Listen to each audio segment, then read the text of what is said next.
मुख्यमंत्री पुष्कर सिंह धामी ने शनिवार को सघन पौधा केंद्र सेलाकुई, देहरादून में आयोजित कार्यक्रम में प्रतिभाग करते हुए उत्तराखंड महक क्रांति नीति 2026 से 3036 का शुभारंभ किया।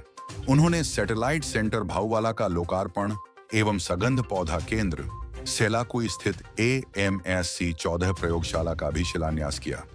इस दौरान मुख्यमंत्री ने कुल 5 सैटेलाइट सेंटरों का भी शिलान्यास किया। यह सैटेलाइट सेंटर प्रसारी चमोली, रैथल उत्तरकाशी, भैंसोड़ी अल्मोड़ा, खतेढ़ा, चंपावत एवं विशाड़ पिथौरागढ़ में स्थापित किए जाएंगे। कार्यक्रम के दौरान सुगंध पौधा केंद्र और डाबर इंडिया लिमिटेड के बीच MOU पर हस्ताक्षर भी किए गए।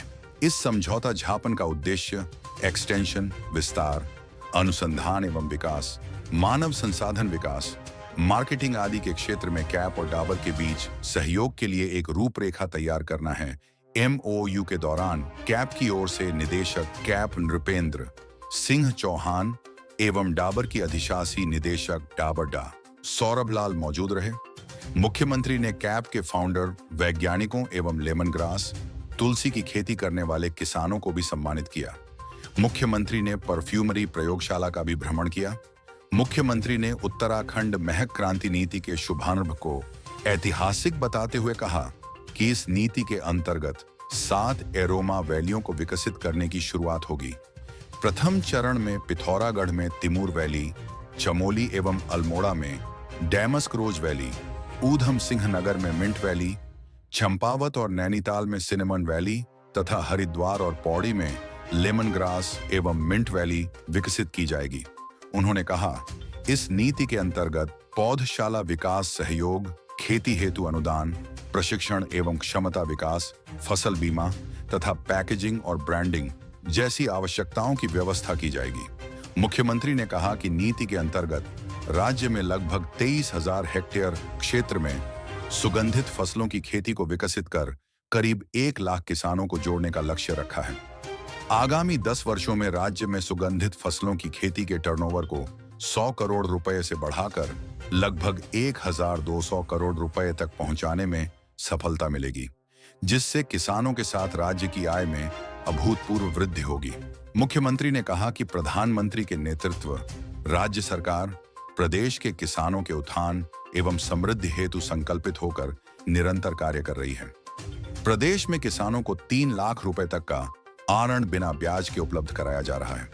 कृषि उपकरण खरीदने के लिए फार्म मशीनरी बैंक योजना के माध्यम से 80% तक की सब्सिडी भी प्रदान की जा रही है। राज्य में गेहूं खरीद पर किसानों को 20 रुपए प्रति क्विंटल का बोनस प्रदान रहे हैं। गन्ने के रेट में भी 30 रुपए प्रति क्विंटल की बढ़ोतरी की गई है। किसानों के हित में नहरों से सिंचाई को पूरी तरह मुफ्त करने का काम किया है। मुख्यमंत्री ने कहा कि राज्य के किसानों की आय बढ़ाने के लिए पॉली हाउस के निर्माण के लिए 200 करोड़ रुपए की राशि का प्रावधान 200 करोड़ भी किया है, जिसके तहत राज्य में लगभग 115 करोड़ रुपए की सहायता से करीब 350 पॉली हाउस स्थापित किए जा चुके हैं। उत्तराखंड के पहाड़ी क्षेत्रों में वर्षा आधारित खेती को सहायता प्रदान करने के लिए लगभग 1000 करोड़ रुपए की लागत से Uttarakhand climate responsive rain fade farming project भी स्वीकृत किया गया है। राज्य में सब्जियों की तरह ही फलों के उत्पादन को बढ़ाने के लिए भी विभिन्न स्तरों पर काम कर रही है।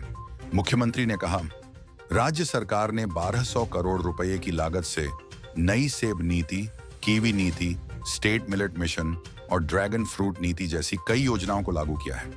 इन नीतियों के तहत किसानों को 80% तक सब्सिडी प्रदान की जा रही है।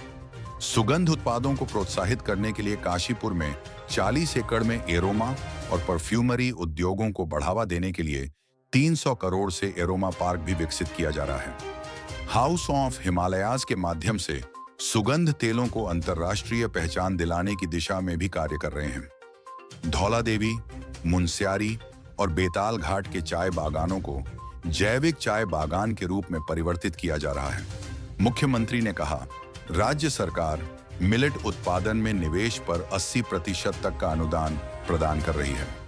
पंक्ति बुआई करने पर प्रति हेक्टेयर 4,000 रुपए और अन्य विधियों से बुआई करने पर प्रति हेक्टेयर 2,000 रुपए का अनुदान प्रदान किया जा रहा है। 1,000 रुपए की प्रोत्साहन राशि भी प्रदान की जाएगी। इसके साथ ही मिलेट उत्पाद की खरीद पर किसानों को 300 रुपये प्रति क्विंटल अतिरिक्त प्रोत्साहन राशि देने का प्रावधान भी किया है। हमारे इन्हीं प्रयासों का परिणाम है कि आज हमने किसानों की आय में वृद्धि करने में भी देश भर में प्रथम स्थान प्राप्त किया है। मुख्यमंत्री ने कहा कि उत्तराखंड हर क्षेत्र में नंबर 1 आ रहा है। राज्य सरकार द्वारा लिए गए फैसले देश के लिए नजीर बन रहे हैं। राज्य सरकार ने ईज ऑफ डूइंग बिजनेस, सतत विकास की सूची में प्रथम स्थान प्राप्त करना, समान नागरिक संहिता लागू होना एवं मदरसा एक्ट समाप्त करने जैसे ऐतिहासिक निर्णय लिए हैं। मुख्यमंत्री ने कहा, उत्तराखंड के स्थानीय उत्पादों को बढ़ावा दिया जा रहा है। स्वयं सहायता समूह द्वारा बनाए गए उत्पादों को उपहारों के रूप में दिए जा रहे हैं। सरकारी आयोजनों में भी स्थानीय उत्पादों को खरीदने को कहा गया है।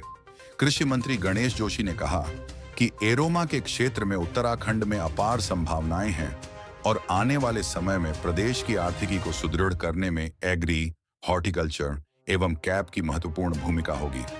उन्होंने बताया कि वर्ष 2003 में जहां इस क्षेत्र का टर्नओवर मात्र 1 करोड़ रुपए था, वहीं आज यह बढ़कर 100 करोड़ रुपए से अधिक हो गया है। इस अवसर पर विधायक सहदेव पुंडीर, उपाध्यक्ष जड़ी बूटी सलाहकार समिति श्री भुवन विक्रम डबराल, जिला अध्यक्ष भाजपा मीता सिंह, श्री गिरीश डोभाल, सचिव Surendra Narayan Pandey, essential oil association of India के सचिव P. के जैन, अध्यक्ष नगर पंचायत सुमित चौधरी एवं अन्य लोग मौजूद रहे।